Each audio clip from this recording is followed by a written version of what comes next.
Hallo meine Lieben und herzlich willkommen zu meinem Kanal Ehrlich Handmade. Heute häkle ich mit euch zusammen eine runde Tasche.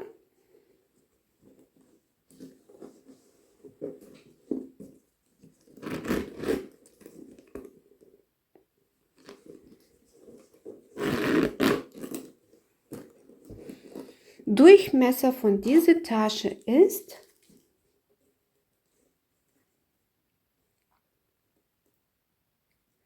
21 Zentimeter. Die Tiefe ist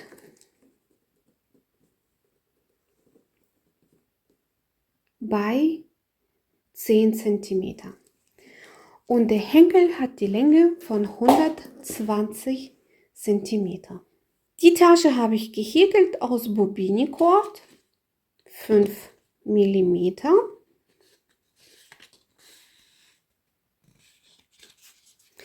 Ich habe genommen 2 Knäulen und aus diesen 2 Knäulen ist das hier geblieben. Ich vermute, das sind ungefähr 25 bis 30 Meter noch geblieben sind. Die Tasche habe ich gehäkelt mit der Häkelnadel Nummer 5. Mit Häkelnadel Nummer 6 habe ich die erste Runde gemacht, Schere. Dann habe ich Angelschnur verwendet, um Reißverschluss anzunähen. Also einen Reißverschluss.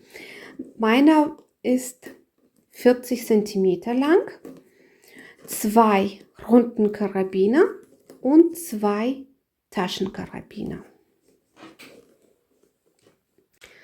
Bevor wir anfangen, jetzt einen Kreis zu häkeln, werde ich diese Rundungen mit nahtlosen Übergang abschließen, und zwar mit einem Endstück. Ich lasse jetzt einen Endstück ungefähr 1 Meter bis 1,20 Meter lang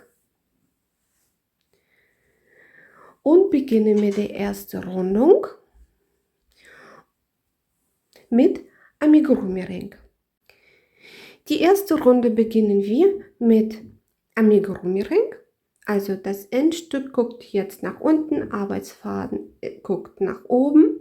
Wir wickeln jetzt einmal Arbeitsfaden um die Hand.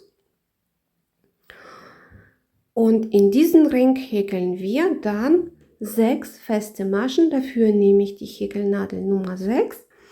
Und diese erste Runde mit der Häkelnadel Nummer 6 häkle ich ganz locker die feste Maschen. Also die erste Masche ist fertig, 5 müssen wir noch. 2, 3, 4, 5, 6. Auf der Rückseite sind 1, 2, 3, 4, 5, 6 Schlingen. Jetzt können wir Amigurumi-Ring schließen. Ich nehme das Endstück und ziehe an den Endstück.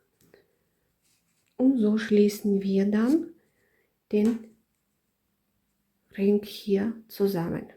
Jetzt mache ich die letzte Masche wieder auf, dass ich da 2 Schlingen habe. Ab jetzt mache ich dann die nächsten Rundungen mit der Häkelnadel Nummer 5. Gehe ich mit der Häkelnadel wieder unter diesen beiden Schlingen. Dafür nehme ich jetzt das Endstück und ziehe durch die beiden Schlingenfaden durch.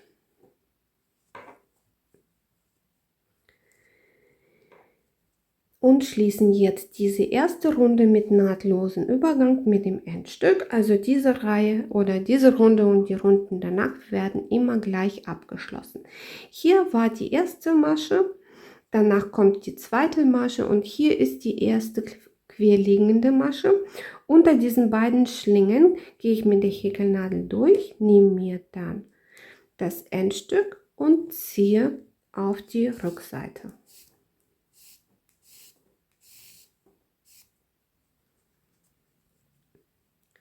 Dann von der Rückseite kann man ja auch diese Schlinge, die ein bisschen groß ist, am Faden, am Arbeitsfaden ziehen, dann verkleinert sie sich. Gehe ich unter diese Schlinge, dann zwischen diesen beiden Schlingen nehme mir das Endstück und ziehe nochmal auf die Rückseite.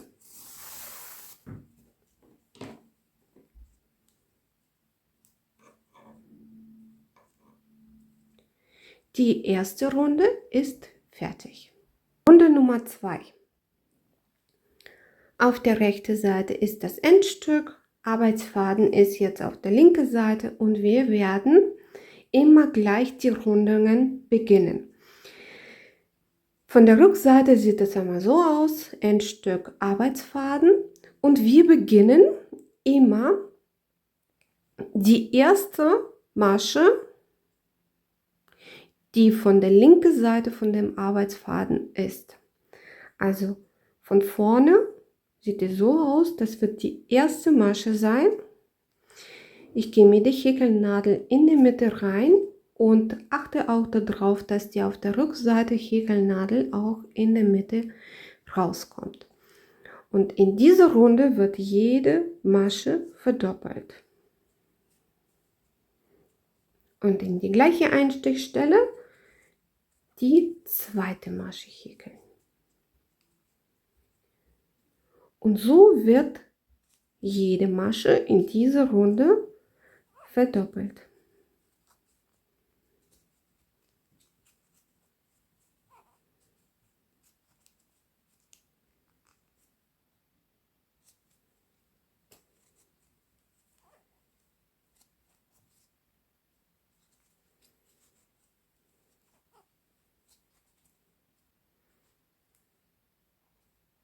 Und ihr macht jetzt bis Ende dieser Runde.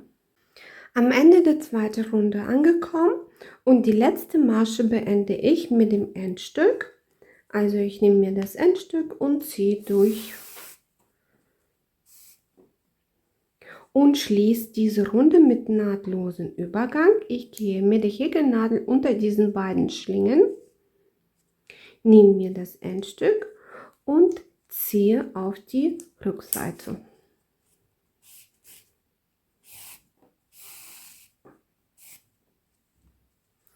Von der Rückseite gehe ich unter diese Schlinge,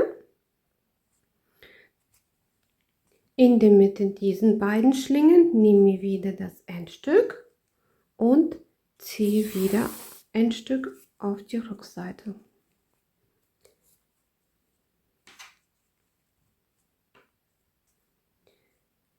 Runde Nummer 2 ist jetzt beendet. Runde Nummer 3.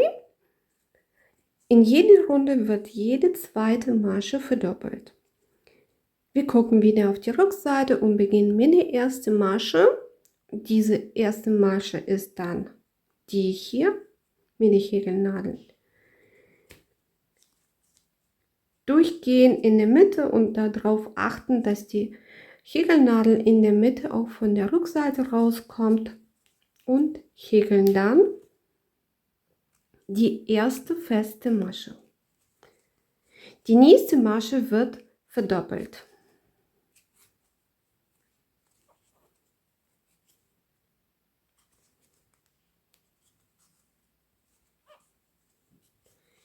Dann wieder eine Masche häkeln und die nächste Masche wird verdoppelt.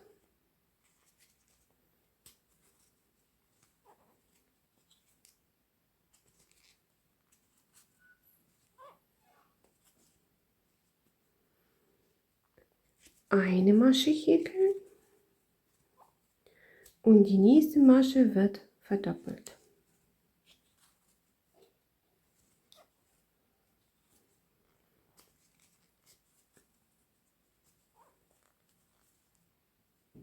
Und so machen wir bis Ende dieser Runde. Am Ende dieser Runde angekommen und ich schließe diese Runde mit nahtlosen Übergang. Da zeige ich nochmal. Ich nehme jetzt das Endstück und ziehe durch die beiden Schlingen Endstück hier raus. Dann unter diesen 2 Schlingen mit der Häkelnadel gehen, das Endstück nehmen und auf die Rückseite ziehen. Von der Rückseite gehe ich unter diese Schlinge und in der Mitte bei diesen 2 Schlingen nehme mir das Endstück und ziehe dann auch auf die Rückseite. Die Runde Nummer 3 ist jetzt beendet. Bevor ich jetzt anfange, die nächsten Runden zu häkeln, ich erkläre euch mal, wie ich immer die Verdopplung mache. Wenn ich eine Runde häkel, also einen runden Kreis, möchte ich auch, dass der Kreis rund ist und keine Ecken hat.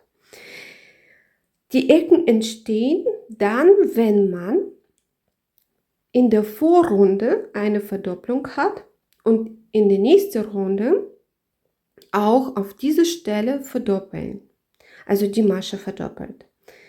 Es entstehen keine Ecken, wenn man zum Beispiel eine Verdopplung in der Vorrunde hatte und in der nächsten Runde häkelt man eine Masche weiter oder eine Masche vor dem Verdopplung.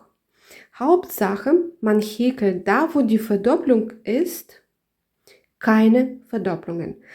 Ich mache das immer so und dann ist der Kreis am Ende ein Kreis und dann hat ja auch keine kleine Ecken, die zu sehen sind. Runde Nummer 4 und ich beginne gleich in dieser Runde eine Verdopplung zu häkeln, weil wir in dieser Runde jede dritte Masche verdoppeln sollen. Also, hier mache ich gleich die Verdopplung.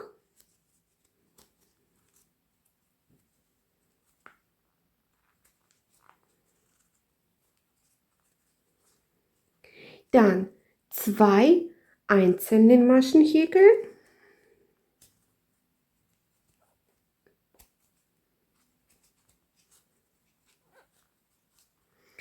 Und jetzt die dritte Masche wird verdoppelt.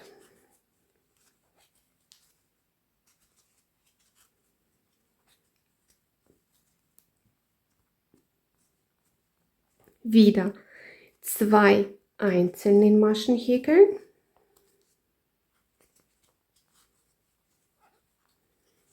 Und die nächste Masche wird verdoppelt.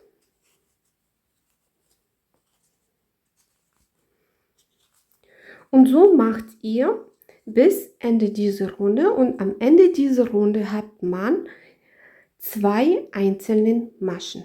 Runde Nummer 5 und in dieser Runde wird jede vierte Masche verdoppelt. Ich häkle zuerst 2 einzelne Maschen.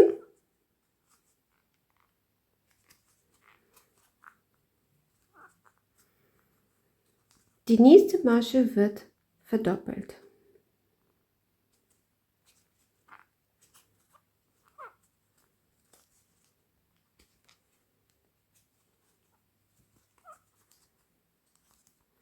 Dann 3 einzelne Maschen häkeln.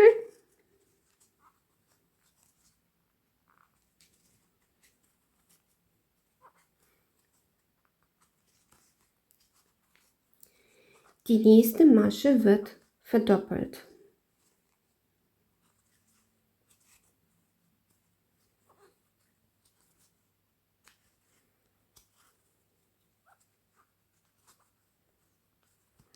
Wieder 3 einzelne Maschen häkeln.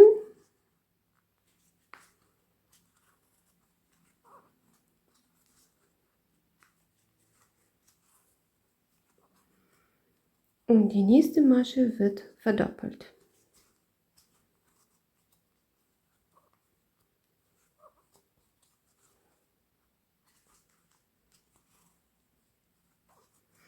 Und so häkeln wir bis Ende dieser Runde und die letzte Masche wird dann eine einzelne Masche sein. Runde Nummer 6 und in dieser Runde wird jede 5. Masche verdoppelt. Ich beginne mit 4 einzelnen festen Maschen.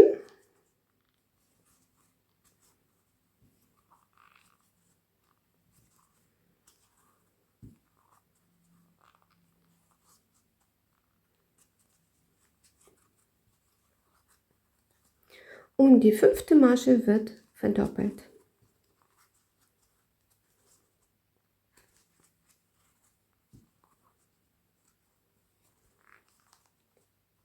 Vier einzelnen Maschen.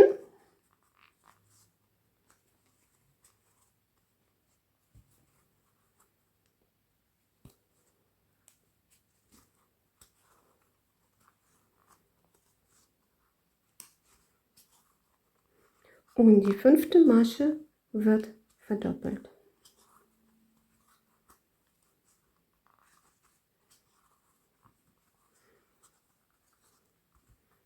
Bis Ende dieser 6. Runde häkeln und die letzte Masche wird verdoppelt. Runde Nummer 7 und in dieser Runde wird jede 6. Masche verdoppelt. Ich beginne zuerst mit der Verdopplung.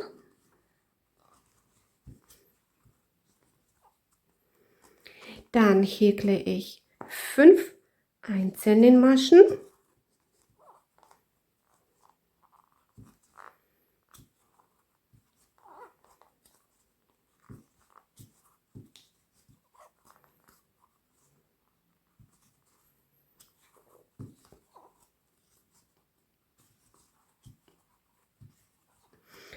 Und die 6. Masche wird verdoppelt.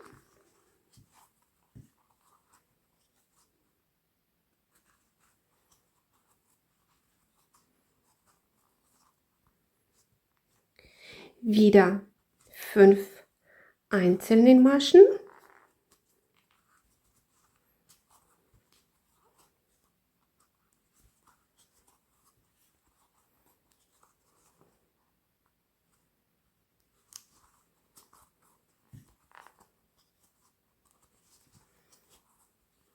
Und die 6. Masche wird verdoppelt.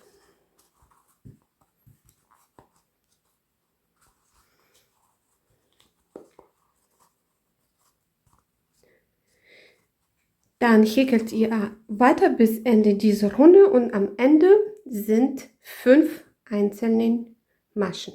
Runde Nummer 8 und in dieser Runde wird jede 7. Masche verdoppelt. Ich mache zuerst 2 einzelne Maschen.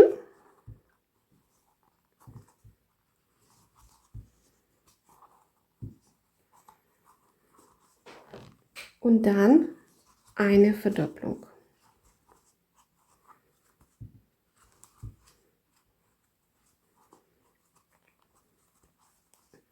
Dann häkle ich 6 einzelne Maschen, eine 7. Masche wird verdoppelt.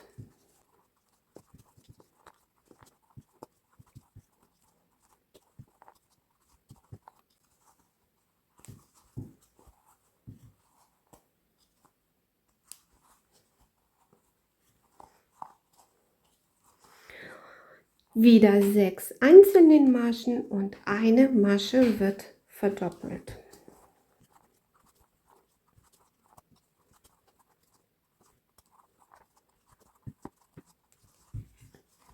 Und die 7. Masche verdoppelt. Und so häkelt ihr bis Ende dieser Runde und am Ende habt ihr 4 einzelne Maschen. Runde Nummer 9. In dieser Runde wird jede 8. Masche verdoppelt. Ich beginne zuerst mit 4 einzelnen Maschen.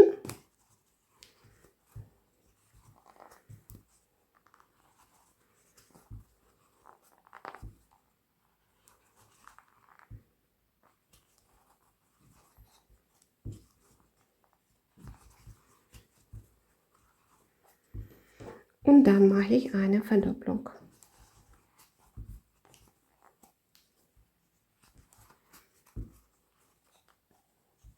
Dann 7 einzelnen Maschen, eine Masche verdoppeln.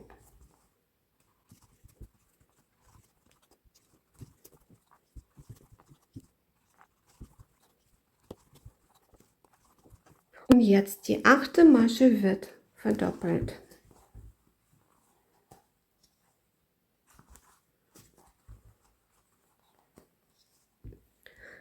Bis Ende dieser Runde häkeln 7 einzelne Maschen, eine Masche verdoppeln und am Ende bleiben 3 einzelne Maschen. Runde Nummer 10 und in dieser Runde wird jede 9. Masche verdoppelt. Ich häkle zuerst 6 einzelne Maschen.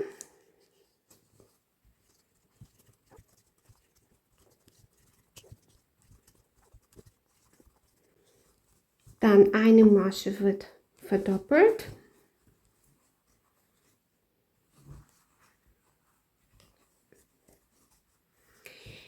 Danach werden 8 einzelne Maschen gehäkelt und die 9. wird verdoppelt.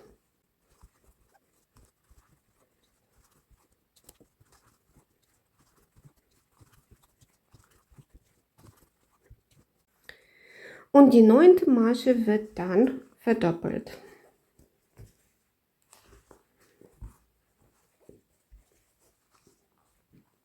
Dann wieder 8 einzelne Maschen, die 9. verdoppeln und so bis Ende dieser Runde.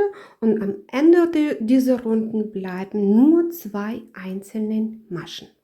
Ich habe jetzt die 10 Runden fertig. Bevor wir anfangen weiter zu häkeln, müssen wir noch einen zweiten Teil davon machen.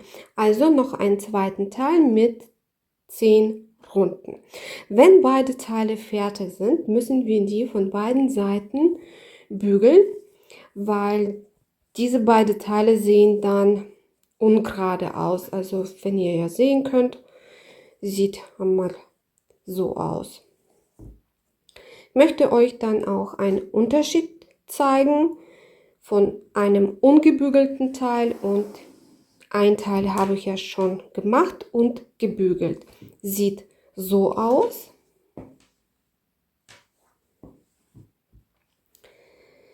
Was ihr machen müsst, also 2 Teile davon machen, Handtuch drauflegen und mit dem Dampfbügeleisen bügeln. Von beiden Seiten. Abkühlen lassen und dann fangen wir noch 3 Runden zu häkeln und diese 3 Runden häkeln wir ohne Zunahmen. Das heißt, wir haben jetzt in der 10. Runde 60 Maschen. Also 11., 12. und die 13. Runde häkeln wir 60 Maschen ohne Zunahme. Und wenn wir das fertig gemacht haben, an beiden Teilen, sehen wir uns wieder. Meine beiden Teile sind jetzt fertig und sehen so aus.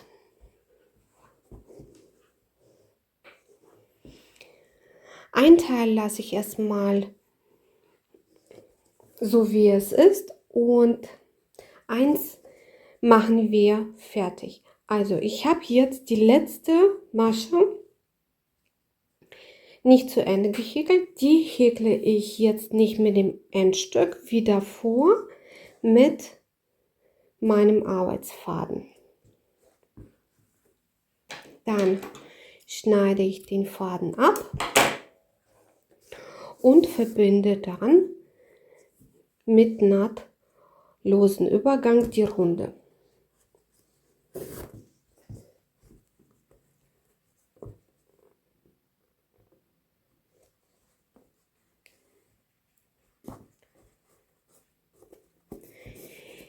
So, ein Teil ist jetzt komplett fertig. Hier werden dann diese beiden Endstücke versteckt und bei dem zweiten Teil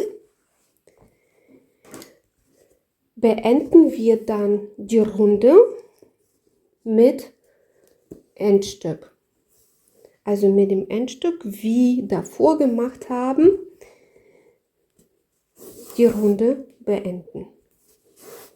Also, da ist der Arbeitsfaden und da ist ja das Endstück und beenden dann diese Runde, die letzte Runde an einem Teil mit dem Endstück.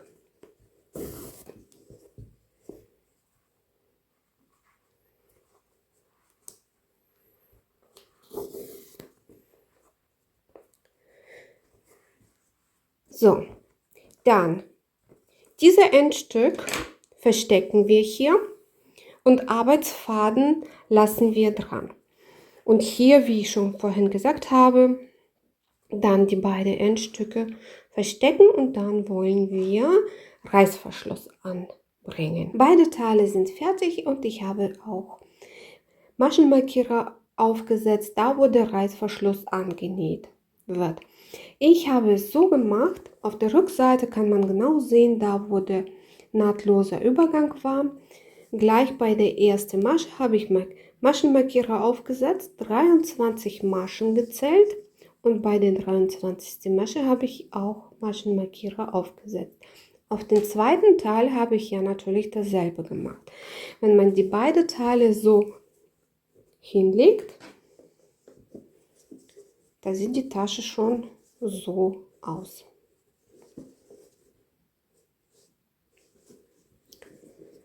Warum habe ich ja die 23 Maschen genommen? Weil diese Öffnung später, wo der Reißverschluss angenäht wird, soll nicht zu groß sein. Natürlich möchte man ja die Tasche richtig weit aufmachen, aber bei der runden Tasche geht natürlich nicht. Die Öffnung muss ein bisschen kleiner sein, weil wenn wir in der Mitte es machen und dann die Tasche später, sie muss ja auch später an den Karabinen hängen, die wird ja dann immer wieder so sein. Das wollen wir nicht. Deswegen nehmt ihr ein Teil in der Hand und guckt, wo ihr euer Reißverschluss anbringen könnt. Ich habe es genauso genommen.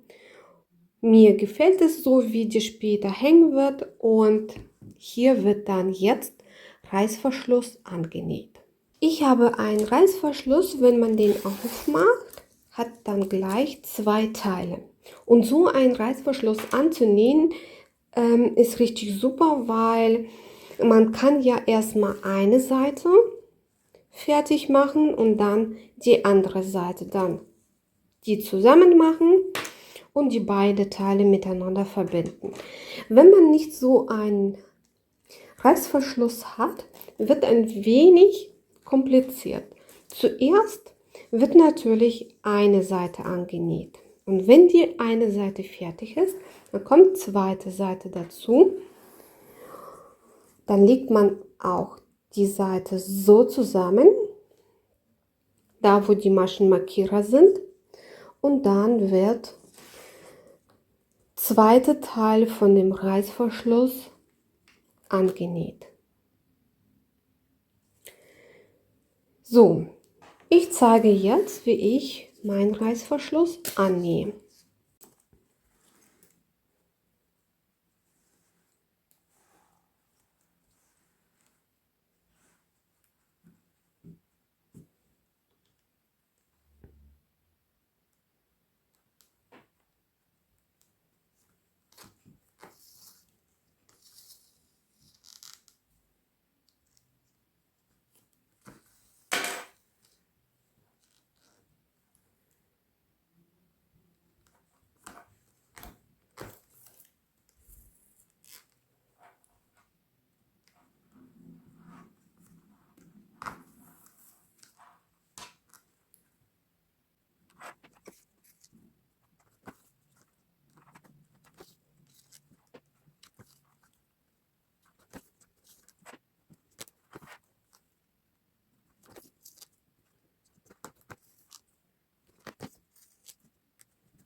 Der Reißverschluss ist jetzt angenäht.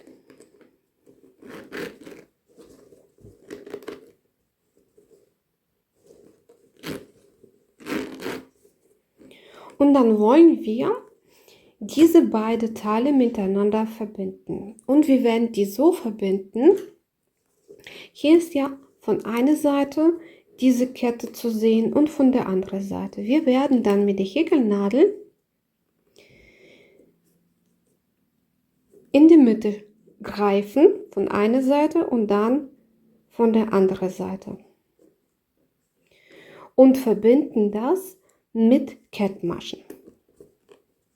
Also ich zeige, wie es jetzt genau geht. Reißverschluss mache ich jetzt auf, dann wird es ein wenig angenehmer sein, beide Teile miteinander zu verbinden. Und ich habe ja schon Arbeitsfaden in meiner Hand und es geht, wie ich schon vorhin gesagt habe, mit der Häkelnadel an eine Seite unter der Lasche greifen, dann bei der zweiten Seite Arbeitsfaden holen und durchziehen. Ich werde jetzt Kettmaschenreihe machen und die werde ich sehr locker häkeln. Nicht, dass das nachher in der Mitte auch dieser Naht, der später entsteht, zusammengezogen wird. Und so machen wir dann Schritt für Schritt bis zu den nächsten Stellen, da wo die Maschenmarkierer sind.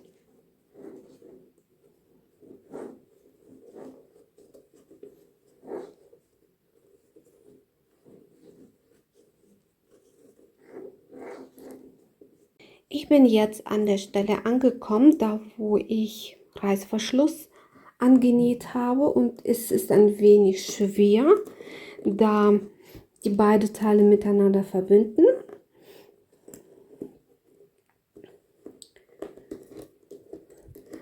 Also die letzten paar Maschen werden ein bisschen schwer gehen, aber das schafft man auch.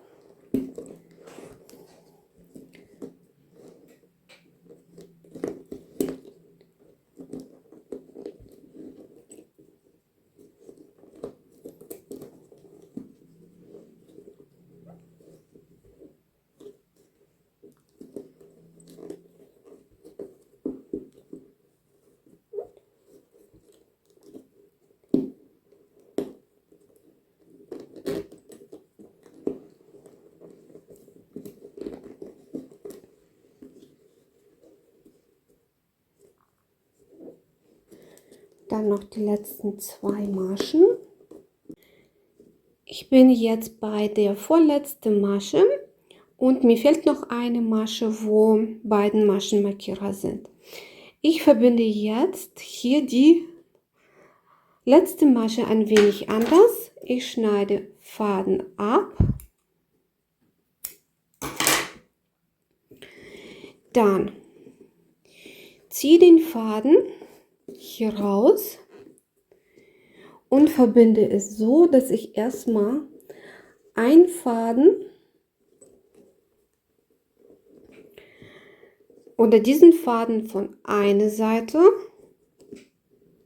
durchziehe, dann von der anderen Seite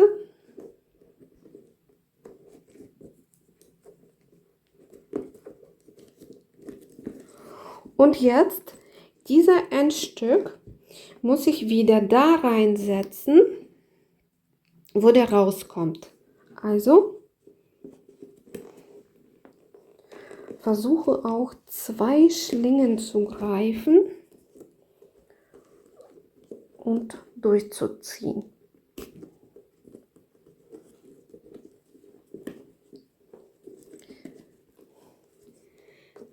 Maschenmarkierer können jetzt natürlich auch schon mal ab. Und so sieht es aus. Und werde dann jetzt von innen Faden in die Tasche, also nach innen durchzuziehen und verstecken.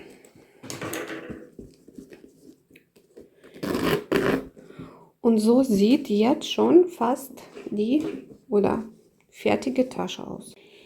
Die Tasche ist fertig. Ich habe auch schon die Karabiner dran gemacht.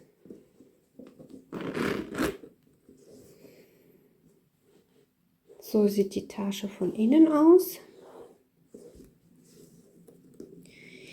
Jetzt fehlt nur der Henkel.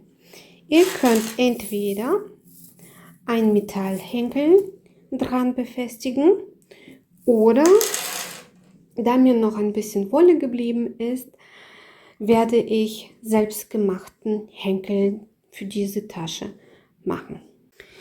Ich nehme jetzt den Karabiner, lasse ein Stück ungefähr 10 bis 15 cm lang.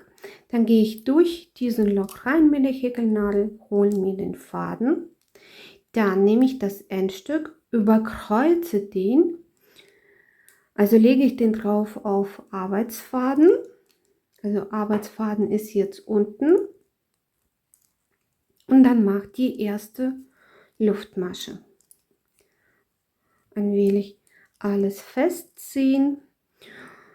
Die Länge von den Henkel könnt ihr auch selber beliebig machen. Also zwischen 1,10 m und 1,20 m ist der normalerweise der Gurt. Also ich mache jetzt meine Länge, dann sage ich euch genau, wie viele Maschen ich gemacht habe und wie viele Zentimeter das sind. Ich habe 100 Luftmaschen gemacht und in Zentimeter ist das jetzt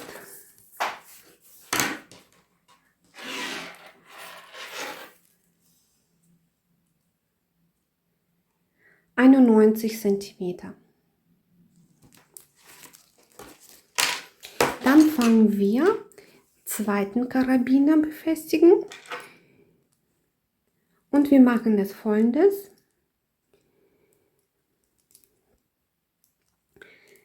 Wir gehen wieder mit der Häkelnadel unter durch, holen uns den Faden und machen beiden Faden zusammen häkeln. Dann noch einmal unter durch und häkeln beide zusammen. Dann wenden jetzt die Kette einmal so um und hier könnt ihr die Schlingen sehen. Unter jede Schlinge häkeln wir eine feste Masche.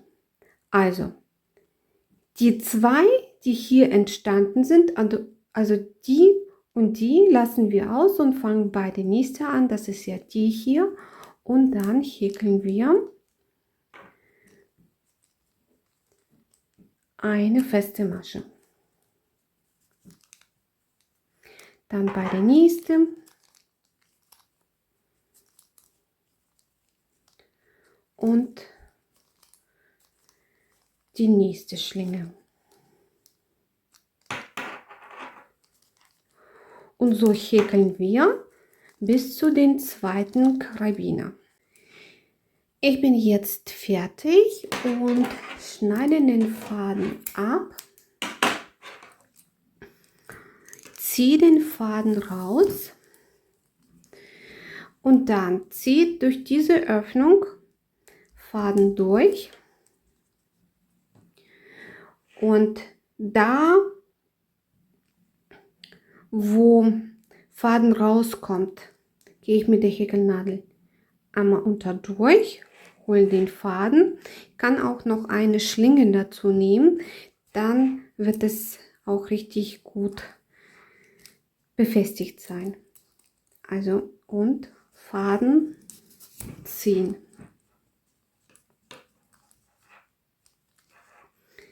Befestigen. Nehme ich das Endstück von der anderen Seite, gehe ich unter diesen beiden Schlingen, hole mir den Faden und ziehe auch nach vorne. Dann nehme ich den Faden und ziehe dann auf die Rückseite.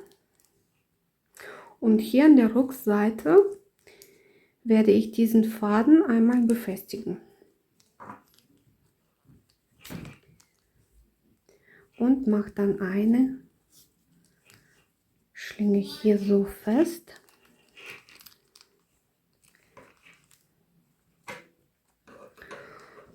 Und so sieht es einmal aus. Und dann verstecke ich jetzt diese beiden Schlingen und in diesen beiden Endstücken hier auf der Rückseite. Die Endstücke habe ich jetzt versteckt. Der Henkel ist jetzt fertig. Ich gebe noch die Maße. Ohne Karabiner ist der Henkel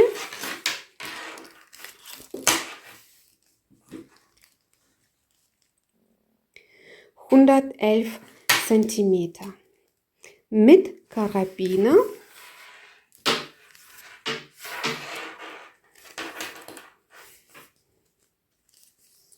ist der Henkel bei 120 cm.